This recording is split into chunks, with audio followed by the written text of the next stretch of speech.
Hello, welcome. It's so nice that you can join us. I know the majority of you are going to be watching this on replay, so welcome. It's so nice to have you with us for another virtual workshop. And we are so lucky today, very blessed that we have Simi Latulip with us. And she is a functional medicine coach. She is an Ayurvedic medicine practitioner, as well as a certified menopause practitioner. And the topic this evening is listening to the whispers of the body, understanding trauma before it screams. Now, we all know in midlife how important this topic is because so much gets out of sync. Our nervous system becomes so dysregulated, and often we think it's just menopausal symptoms. Well, it might be more going on, and we're going to be talking about that this evening with our guest speaker, Simi. For those of you who don't know me, my name is Sherry Bauman-Roberts, and I'm a triple certified coach in life, holistic health, and menopause. And it blows me away when I think that I've had the privilege of being able to help actually more than 20,000 women through my online programs, through group coaching and one-on-one coaching. And every month we have a virtual workshop, and tonight's it's on this very important topic. So welcome, Simi. We're so pleased to have you, and take it away. Well, thank you. Thank you, Sherry, and thank you for inviting me. And hello, everyone. Welcome to this workshop. I thought I'd start just by saying a little bit about myself. I have been practicing Ayurvedic medicine, which is the traditional South Asian system of medicine. I like to think of Ayurveda as preventative medicine. It really teaches us how to listen to the whispers of our body so that our body never has to scream. I find here in North America, we are programmed to wait for the scream and then we react. What if we listened to those subtle whispers of the body and we did the work that the body asked us to do along the way, and then the body never has to scream? Well, in this workshop, I want to share with you some of the tools and techniques that I love to use in my practice. We all know that there's so many symptoms. There's so much going on in our body during menopause. As Sherry alluded to, our nervous system, our hormones, sleep disruption, hot flashes, weight gains, and we all know how long and intensive this list is. But what happens if we did the work beforehand, even before we got into menopause, when we were even before perimenopause? We made sure that our foundation, our pillars of health were so strong that if something happened as we cycled through perimenopause, we knew exactly what to do with our tools and our techniques so that the body never had to scream. Ayurveda really loves to make sure that we address the root cause of symptoms. So sometimes we'll take, for example, weight gain. So we think we're gaining weight because of hormones. That could be one, but it also could be our nervous system regulation. Are we too stressed? Of course, digestion, as we said, with so important for going through menopause. You know, our food. How do we eat? What do we eat? And do we take time to be mindful when we eat as we chew our food? And are we present with our food? So all those little shifts can make a big difference, and they can actually be some of the root causes of our symptom. And that's where Ayurveda really differs from other medical practices, is that it does look for the root cause. And because we're all so unique, my root cause of a symptom might not be the same root cause for yourself. And that's why it's really beautiful working with Sherry or working with myself, where we go dig deeper. We become a little bit curious and see what's happening in the body. Today's discussion and presentation will be on trauma, because as we know, there's always trauma in life. So whether it be a small little thing that we carry, so old stories, old programming, old wiring from childhood, from ancestors, whatever it may be, that the story and the drama doesn't matter. What matters is finding the root, where it's being stored, and then finding the ways how we can have the body flow, release some of the blockages, release some of the stickiness in the body. So I'm going to share my screen. But before I do that, I'd love to start with a grounding meditation. What I've found over the 20 some years working with clients is that there's a disconnect. So a disconnect between our mind and our body. We tend to live above our neck. So the mind is always so busy. There's lots of chatter. There's lots of overthinking, analyzing, judgment, etc., etc. But we lose the connection to the body. So I like to think of the mind as masculine energy, always busy, always going, always doing. The body, the female energy, finding that softness, finding that stillness, finding that calm and peace in life. And yes, that female energy takes more time and takes time to actually develop because we live in such a masculine world that we forget and we disconnect from our female essence. We disconnect from the body. One way to make sure that you have the connection to the female essence, to the body, is by coming into a grounding meditation. And I'm going to lead you through one that's really short and sweet, but does the work it needs to do. So come to sit comfortably on your chair. If you'd like, you can even lie down on your back if that feels more comfortable for you. And then just close your eyes. And let's start by taking a nice deep inhale through your nose. And then I want you to let out a gentle sigh from the mouth as you exhale. And we'll do that 2 more times. Inhale through the nose.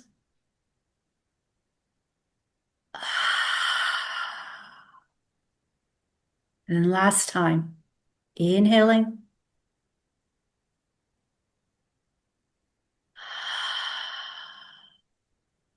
And just letting it go. Let go of all the busyness from the day, all the to-do lists in your mind. And I want you to visualize that you're this beautiful 100-year-old oak tree and you have roots. So these roots start from your waist. They go down through the seat of your chair, or if you're lying down on your bed, going down through the bed. And they're going to break through the earth's crust. And as these roots of your beautiful 100-year-old oak tree descends down towards the earth, breaking through the earth's crust, they begin to spread for miles and miles and go further down into the core, the center of the earth, Gaia, Mother Earth. I just want you to feel how deep your roots go, visualizing these roots breaking through the core, finding Mother Earth.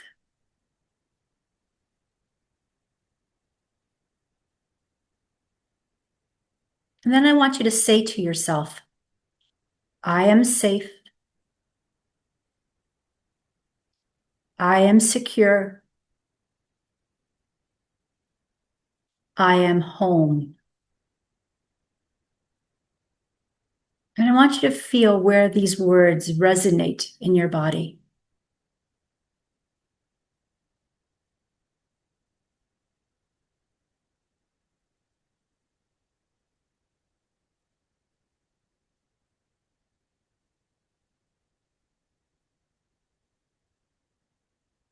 And then I want you to say to yourself today's date. So you can say it silently or out loud. Today's date is Tuesday, November 18th, 2025. And then I want you to say to yourself, either silently or out loud, how old you are. So I am years old.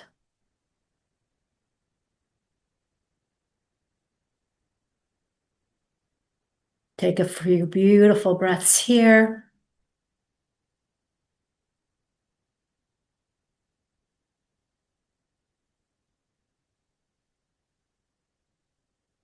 And then you can softly open your eyes. And welcome back. So what we did there in this grounding meditation, I included present dating and present aging words or sentences. And what that does, they say if you are a disconnected mind and body, and your mind is in the past, so you're always thinking of past issues, you have more of a chance of depression. If the mind is always in the future, then you have more of a chance for anxiety. So present aging and present dating subconsciously brings you back into the present moment. It grounds you. So it tells your spirit, your soul, that today's date is and your present age is, which automatically pulls the soul back into the present moment. So that's one beautiful tool and technique that you can take with you. Anytime you find that your mind is wandering and it's going into the past, you want to bring it back into the present. If it's going into the future and perhaps you're getting a little bit more anxious, over worry, bring it back to the present moment by stating today's date and your age today. So that's our first little hack that you can take with you. I'm going to share my screen now and I'll get started with our little presentation. And as Sherry has said, listening to the whispers of your body so that your body never has to scream. Healing trauma during menopause. And of course, it doesn't have to just be during menopause. You can heal any trauma any time of a day, age, wherever you feel that you need a little assistance. So what are the whispers of your body? So subtle signs of the whispers could be fatigue, tension, mood swings, brain fog. How about the emotional triggers? Irritability, sadness, anxiety. The physical cues, hot flashes, joint pain, sudden digestive changes. What does whispers mean? These are the early messages before they become louder, and then the whispers turn into screams. When the body starts to scream to you, we have to work so much harder. So you're at that chronic stage where you have to work so much harder in order to heal.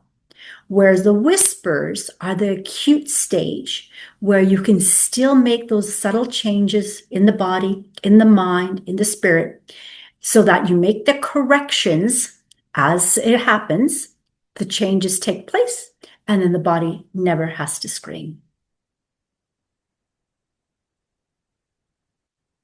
When the body screams, if it ignored, the whispers turn into chronic stress, autoimmune issues, depression and anxiety, physical pain, and illness.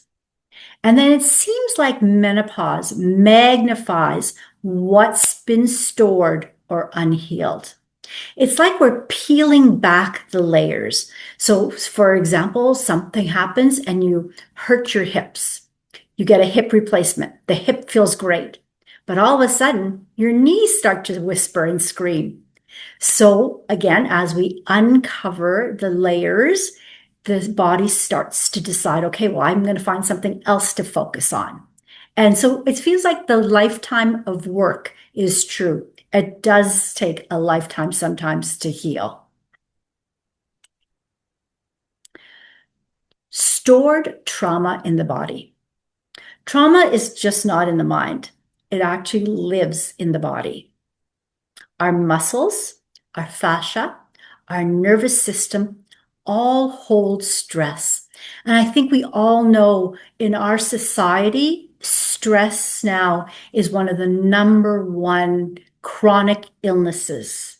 So whether that stress leads to heart attacks, strokes, cancers, whatever the prognosis may be for the disease, a lot of the root cause is usually underlined in stress. The trauma responses: fight, flight, freeze, and fawn. Sometimes these trauma responses can go all the way back to childhood. And I'll just share a little example. So, your perception, say, of your childhood is that your mom and dad were always so busy working that they didn't have time for you. There's that phrase that you're a latchkey kid because you had a key for your house and you would have to come in and out yourself. Parents were not home. So, how does that manifest as we get older?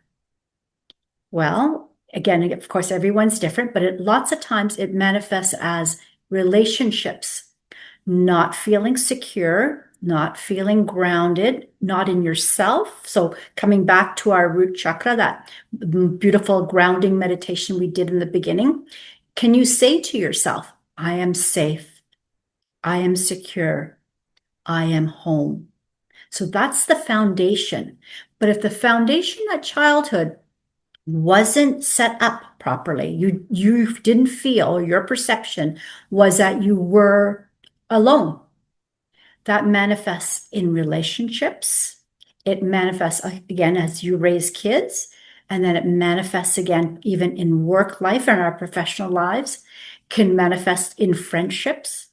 So all these I guess these stories that we have or that we've told ourselves or that we experience, again, as we dig deeper to find root causes, we start to uncover what's being held. So, menopause, as I said earlier, can bring these to the surface for healing. I always like to say when we have blocks in the body, so when there's a blockage, so emotional blockage, physical blockage, mental block, money block, whatever that block is, there's no flow. So there's no flow of circulation, there's no flow of blood flow, there's no flow of lymphatic tissue, and of course, there's no energetic flow.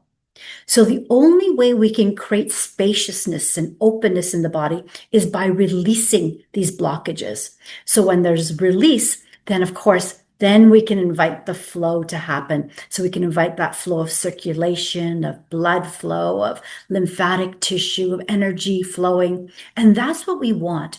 We want the body to be able to flow. I always like to say the flow is our life force. Our prana, which is what we called in Ayurveda, and then chi, which is called in Chinese, traditional Chinese medicine. And then in English, we just say life force or vitality. So we all have a natural amount of life force, but as life happens, we start to deplete our energy, our flow, our vitality. And so we always have to look for ways of how we can restore our prana, our life force. And I think that is a key. You want to have that magic. You want to have that juiciness, that beautiful effervescent, because you have lots of life force naturally. You don't want to use your adrenal glands to push you through the day because we all know what happens when we use our adrenals and we have excess cortisol. We start to burn out. And that's the body screaming.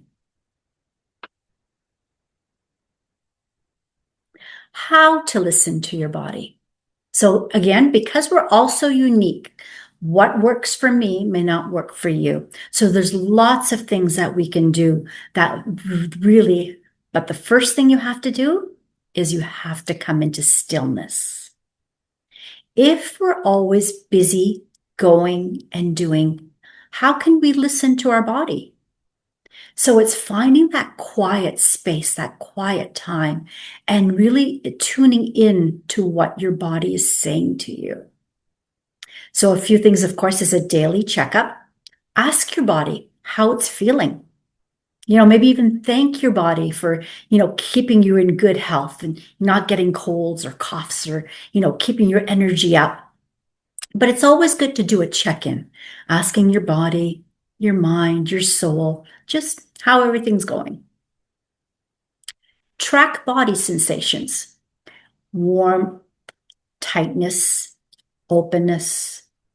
As we get older, we talked about circulation. Well, that's something that a lot of us suffer from.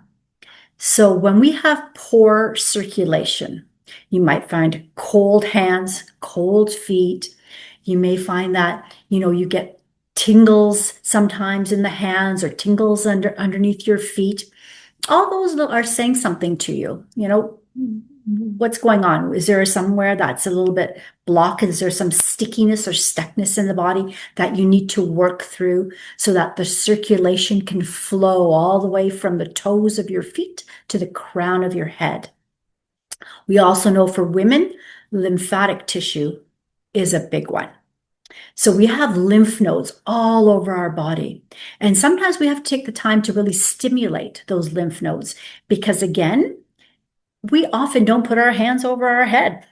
And what happens when you put your hands over your head? You start to stimulate the lymph along your breasts, underneath your armpits, which is so valuable for women.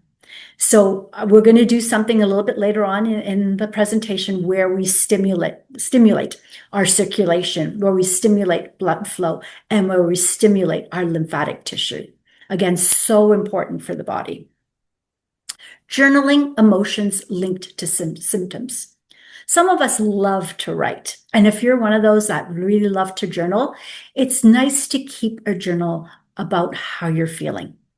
What are the whispers your body is saying to you? And then how can you help your body to really listen to those whispers? And of course, slow down, silence, breath work, which is pranayama, mindful pauses, and then forest bathing. This is something I love, and I actually teach forest bathing. So forest bathing's simple. You go into the woods, or you go into the forest, you go into a garden, wherever you can go, where you can walk around and you listen to Mother Nature. Again, that's a form of meditation. Forest bathing is like a walking meditation as you walk through the woods. So don't put anything in your ears. Don't have your phone so you're not talking on the phone. It's just you and Mother Nature conversing. You listen to the birds, you feel the wind, you smell the flowers and the grasses and the trees. And again, you listen to your body. Sometimes the best thoughts or the best solutions come to us when we're walking in nature. I do forest bathing probably a couple times a day. It's something that I know for myself. We live in the woods, I live in the mountains, so I need to be near the forest. To me, that's the most important thing, where I can walk outside my backyard and be in the woods and be by myself is magical. It fills my heart and it fills me up. I think, touch wood, that's one reason why I have such good vitality and life force is because I do take the time to be with Mother Nature and really feel her bathing me from my life force, from my prana, my chi. And so I feel that, if I have a question and I'm not sure what the answer might be, I ask when I'm by myself in the woods.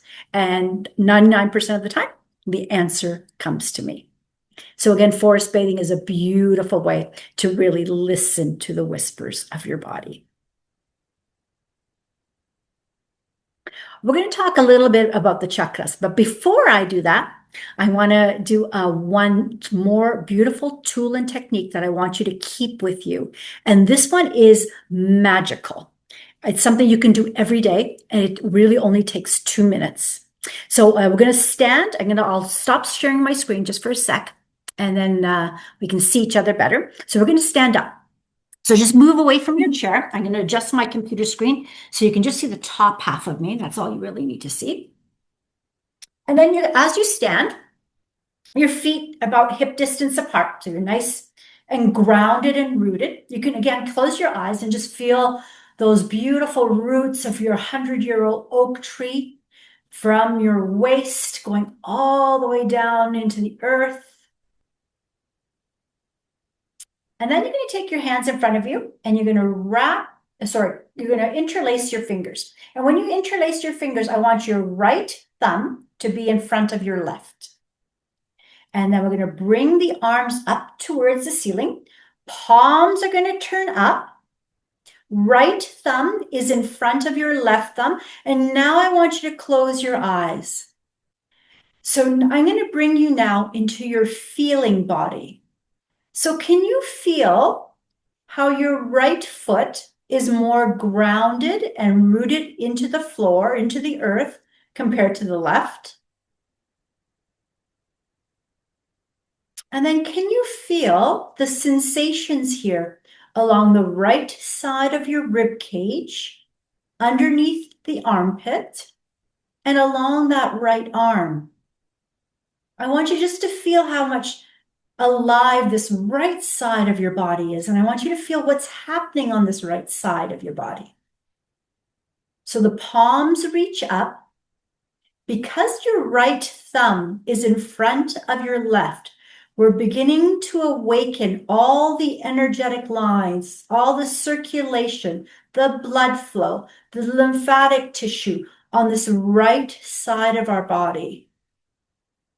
Just beautiful breaths here as you breathe.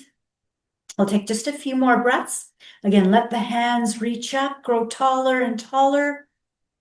Feel what's happening on this right side of your body.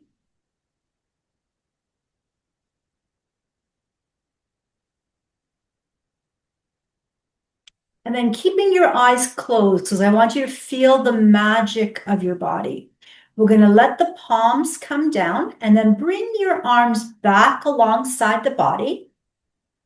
Release your hands. And I want you to feel the difference here between your right side and your left side.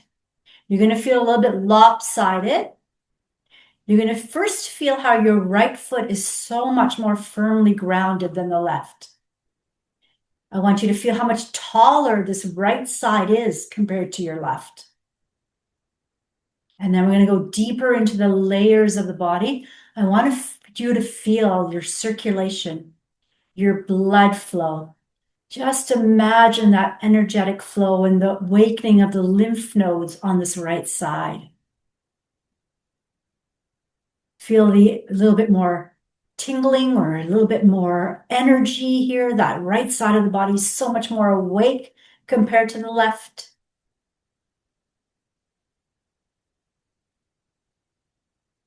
And then you can open your eyes. So now let's bring some balance back to the body. So we're going to work on the left side. So this time we're going to interlace our fingers and your left thumb will be in front of your right. And then we're going to bring the arms up towards the ceiling. Palms reach up. Now your left thumb is in front of the right. You can close your eyes if that feels comfortable for you. And now I want you to feel what's happening on this left side of your body. So this left side of our body is our female essence, our yin energy. It correlates to our right brain, which is the seat of creativity, of compassion, of caring, of love. Our heart is on this left side of the body. Again, let the palms reach up and just feel now how your left foot grounds into the earth. Feel the sensations here underneath the armpit on this left side of your body, along the rib cage, along that left arm. And we usually tend to be a little bit unbalanced. Usually one side of the body, especially if you're right hand dominant, is usually that right side of the body, the masculine side, that will be a little bit more dominant compared to the left side. So again, we want to bring balance to yin and yang, to male and female energies. So we spend a little bit more time on the side that might be a little bit weaker. So for myself, it is the left side. So I tend to do this one and spend more time here. So I want to encourage more flow, more lymphatic tissue, more circulation, more blood flow on this left side, because it tends to be a little bit weaker than the right. Few more beautiful breaths here, just feeling what's happening on this left side of your body, letting go of any stickiness, any stuckness, any lack of flow on this side.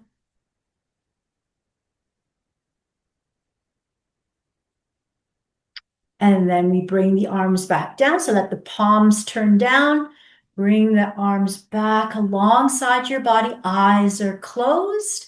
And now feel into the flow on this left side of your body.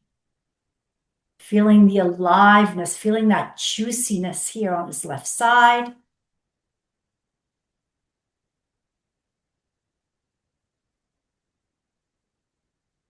And then softly, you can open your eyes. Come back and have a seat. I hope you enjoyed that one. That's one of my favorite ones to do. And that one you can do, I do it actually when I'm making my tea in the morning. So as the kettle is boiling, I'll do that for 1 minute on each side.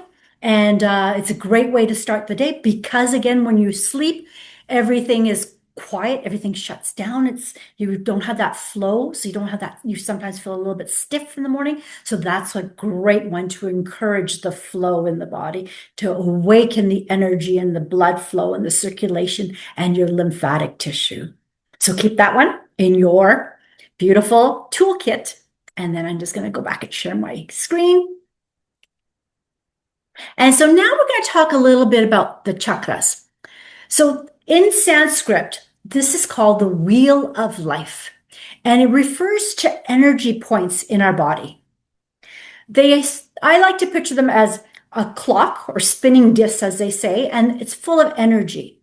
And we're going to talk about the 7 major chakras in the body. They all correspond to nerves, major organs, and are areas of energetic body that affect our emotional and physical well-being. The 7 main chakras that run along our spine, starting from the base of the spinal column, moving all the way up to the crown of the head. Each of these 7 main chakras has a corresponding number, a name, a color, a specific area of the spine from the sacrum to the crown of the head, and a specific health focus. So what I found in my practice is that we tend to hold trauma. We tend to hold old programming, old stories, energetic cords, all in the chakra system.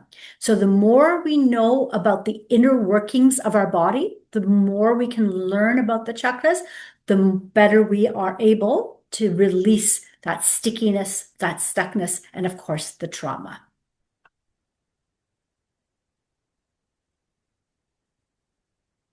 We're going to start with the root chakra. So of course, it always starts with the foundation. So that beautiful grounding meditation that we started with the roots of a tree, that's exactly our root chakra. It is the essence of grounding, rooting, making sure we feel safe, we feel at home, we feel secure. If we don't feel grounded, and there's perhaps some childhood stories, as I shared earlier, we really have to work in our life to make sure that we are grounded. We work extra hard because that is the strong foundation. It's like if you were building a home, you can't build the second floor, the third floor until the foundation is built and it's strong and it's stable. We can't build our second, third, fourth, sixth, seventh chakra until the foundation is stable. So here the color is red. It's the base of the spine, and it's all about stability, grounding, rooting. Our mantra, I am safe, I am grounded or rooted, I am home. When the root chakra is open, we feel confident in our ability to withstand challenges and stand on our own 2 feet. We feel grounded and secure, both physically and emotionally. When our root chakra is blocked, it can manifest as physical issues like arthritis, constipation, bladder or colon problems. And then it can manifest emotionally through feeling insecure, perhaps about finances or our basic needs and well-being. And there can also be a disconnect from body and mind.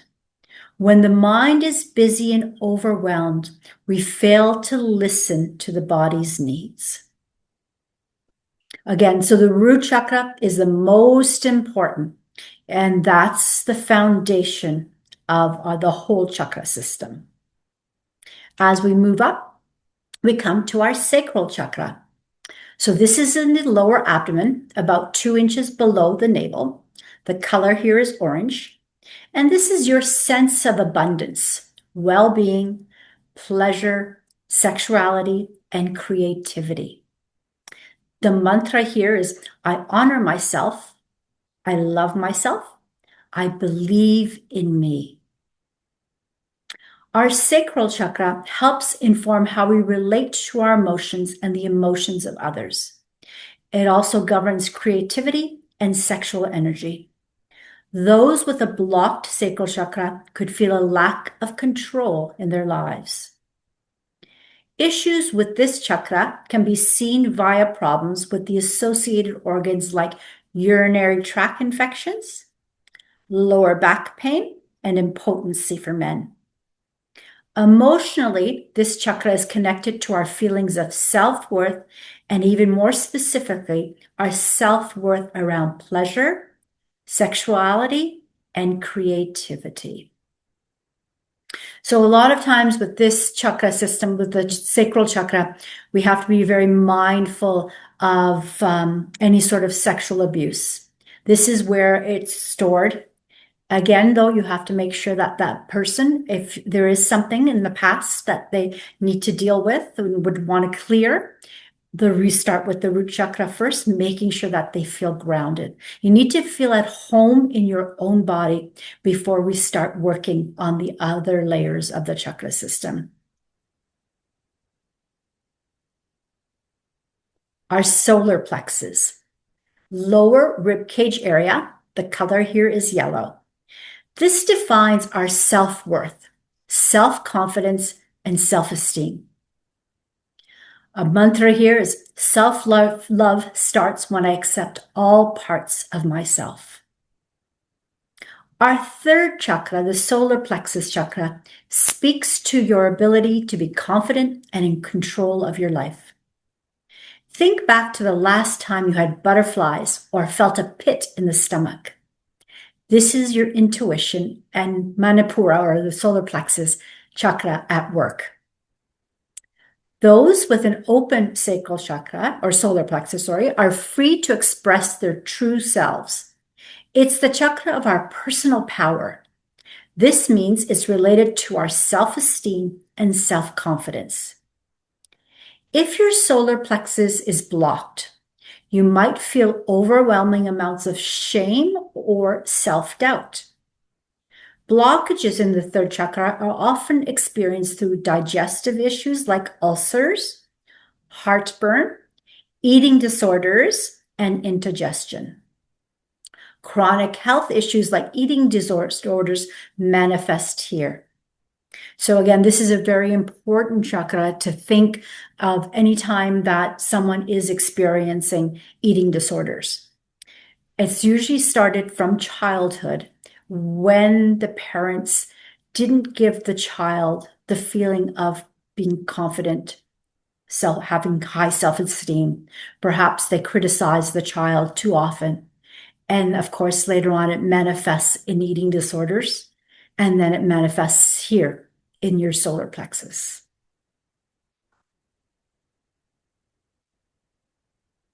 Ah, the beautiful heart chakra, center of the chest, just above the heart. It controls love, joy, and inner peace. The mantra here is, I love myself, I am worthy to receive, and the color here is green. The heart chakra is the bridge between the lower chakras. So the first, second, and third chakra are all associated with materiality. And then the upper chakras are associated with spirituality. As the name suggests, this chakra can influence our ability to give and receive love from others and ourselves.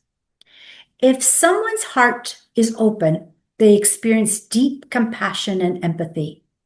An open heart chakra is able to give and receive love. Someone with a blocked heart chakra will have difficulty fully opening up to the people in their life. Blocks in our heart chakra can manifest in our physical health through heart problems, asthma, weight issues. But blocks are often seen even more clearly through people's actions. People with heart chakra blocks often put others first to their own detriment. And I think we all know so many women, especially that give so much of themselves to others that they forget to give back to themselves and they become depleted. And of course, the body starts to scream when that happens. So it's the heart chakra that we need to work with. It's in the middle of the 7 chakras, so it bridges the gap between our upper and lower chakras. And it also represents our ability to love and to connect to others. When out of alignment, it can make us feel lonely, insecure, and isolated. Often here when I work with women with heart chakra is that they're usually in the profession of a giving profession. So whether that be, it might be a teacher, a nurse, it's in those professions where they give so much of themselves to others that they don't take back for themselves, but they also don't feel worthy to receive. So there's a whole lot of work to do here where you have to clear that old programming, the old stories that say I'm not worthy, to say the mantra would be here. I am worthy to receive abundance. I'm worthy to receive love. Whatever that person needs to receive, we have to reprogram them and rewire the patterning and make sure that that heart chakra is fully open and able to receive. Our throat chakra, the color here is light blue. It controls our communication, self-expression, and truth. I speak my truth always. The throat chakra gives voice to the heart and controls our ability to communicate our personal power. When it's functioning at full capacity, it allows us to express ourselves truly and clearly. We are not afraid to state our truth. When someone with a blocked throat chakra will feel like they have trouble finding the words to say how they truly feel. As one would expect, this chakra is connected to our ability to communicate verbally. When in alignment, you will speak and listen with compassion and feel confident when you speak because you know you are being true to yourself with your words. Voice and throat problems, as well as problems with everything surrounding that area, such as the teeth, the gums, and mouth, can indicate a blockage. Blocks or misalignment can also be seen through dominating conversations, gossiping, speaking without thinking, and having trouble speaking your mind. Thyroid issues manifest in the throat chakra. Not able to speak your truth. That's a big one. A lot of times women will not speak their truth. They feel their power is not to be heard. So they keep everything inside. And a lot of times it manifests into issues with thyroid because, again, the body has to scream in order to be heard. So the symptom is the thyroid. The root cause can go all the way back again to childhood. And again, perhaps an upbringing where you weren't valued or your thoughts weren't valued and you weren't encouraged to share and speak your truth. And of course, it manifests as we get older, and especially as we go through our menopausal journey. Third eye chakra. So right in the forehead, between the eyes, dark blue or purple in color. This is our intuition, our imagination, and our wisdom. Mantra, I'm open to exploring what cannot be seen. As we move up the body, we're getting closer to communication with the divine. The third eye chakra controls our ability to see the big picture and connect to our own intuition. Think of it as the eye of the soul. It registers information beyond the surface level. Visions and intuitive hits are not uncommon for someone with an open third eye chakra. When open and in alignment, it's thought that people will follow their intuition and be able to see the big picture. Since this chakra is physically located on the head, blockages can manifest as headaches, issues with sight or concentration, and hearing problems. People who have trouble listening to reality, who seem to know it all, or who are not in touch with their intuition, may also have a block. So a lot of times, I love this chakra, and it's one that I work with intuitively, but also I work a lot with people because the third eye chakra is also your pituitary gland, your pineal gland, and your thymus. This is the seat of our endocrine system. If our pineal gland, pituitary gland, and hypothalamus are perfectly in balance and your third eye chakra is nice and open, menopause will be easy because the body knows exactly what to do with hormones. You won't have the big fluctuations. You won't have the huge manifesting symptoms of menopause because the pineal, the pituitary glands, and the hypothalamus are perfectly regulated.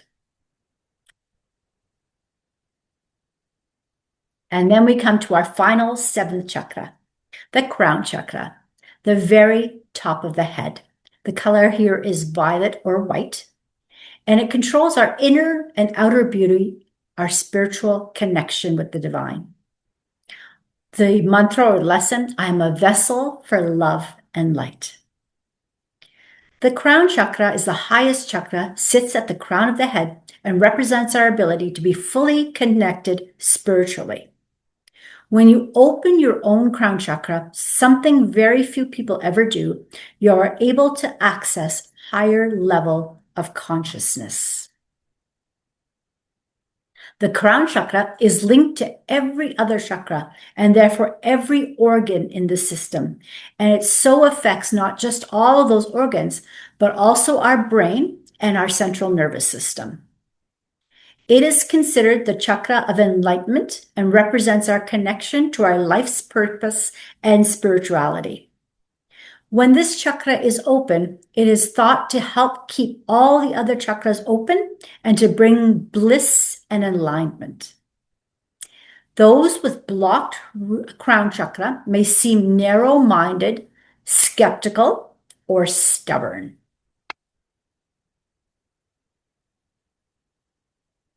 And then just a little bit more about the chakra system. So again, the root chakra, where it's located, the organs that manifest in the root chakra, and then the nerves and the glands.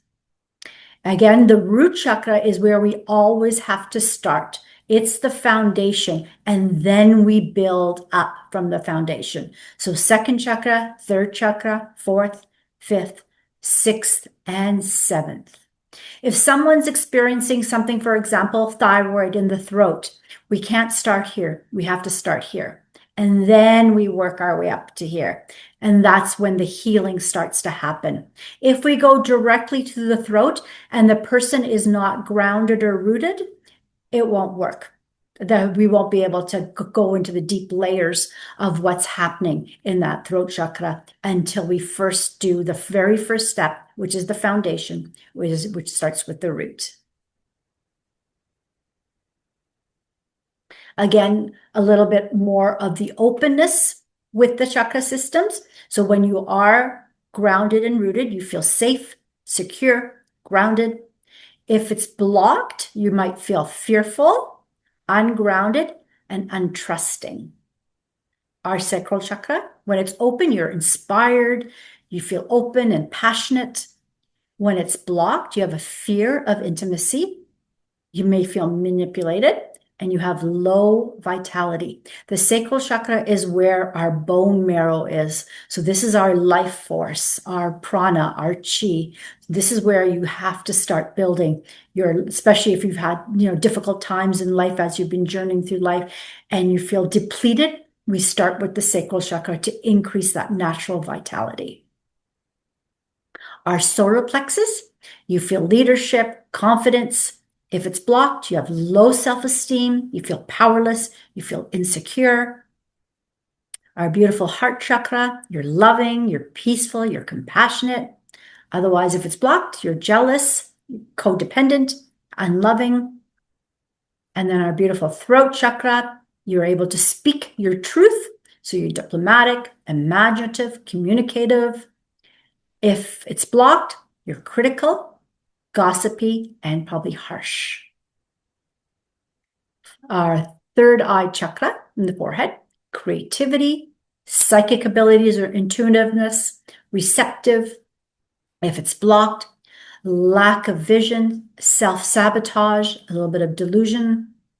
And then the crown chakra connecting to divine, wise, clear, universal love. And if it's blocked, fearful, and then a lack of boundaries.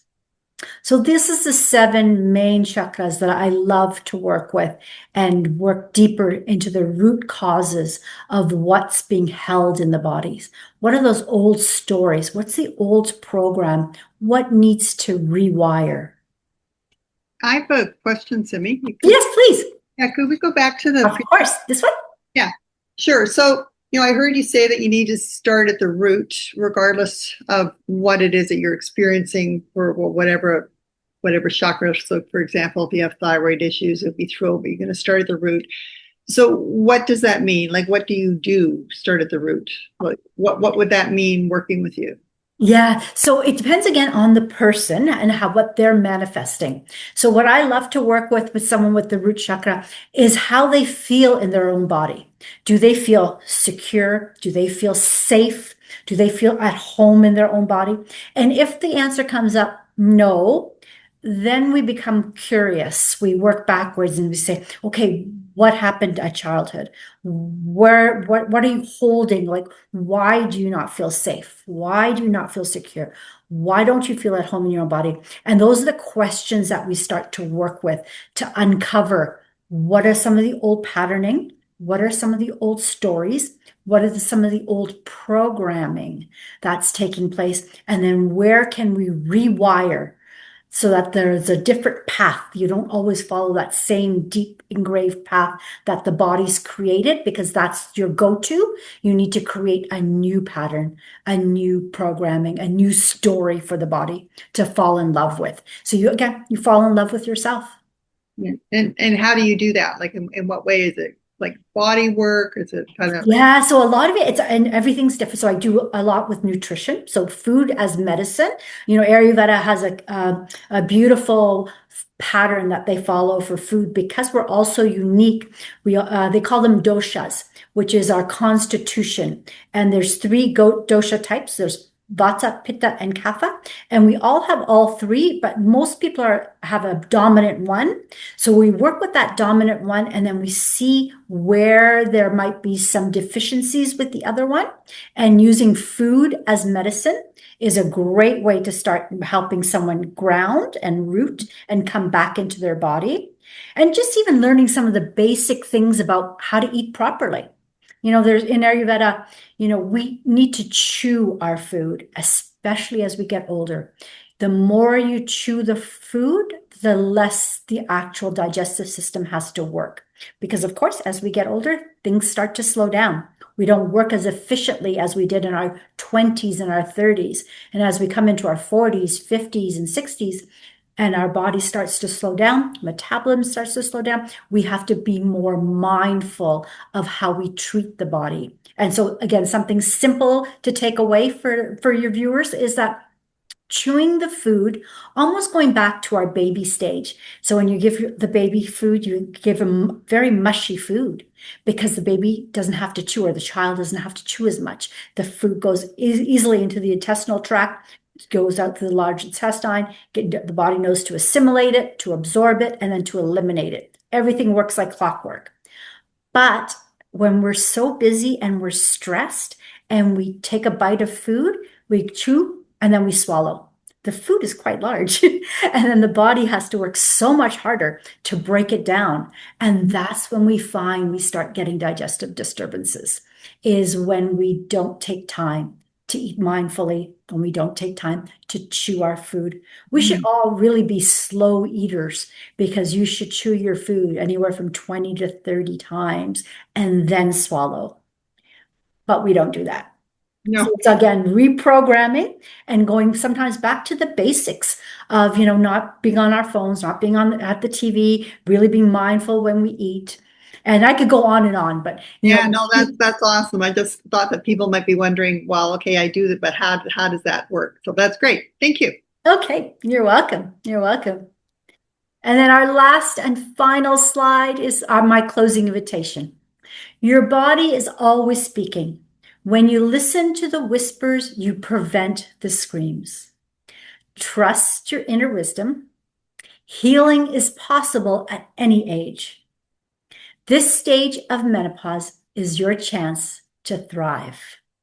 And I've placed my name there and my email address. So if any of your viewers would like to keep in touch with me or would like to work with me, and I would like to mention too, Sherry and I are hoping to work together as well in this part of the trauma-informed lens of menopause.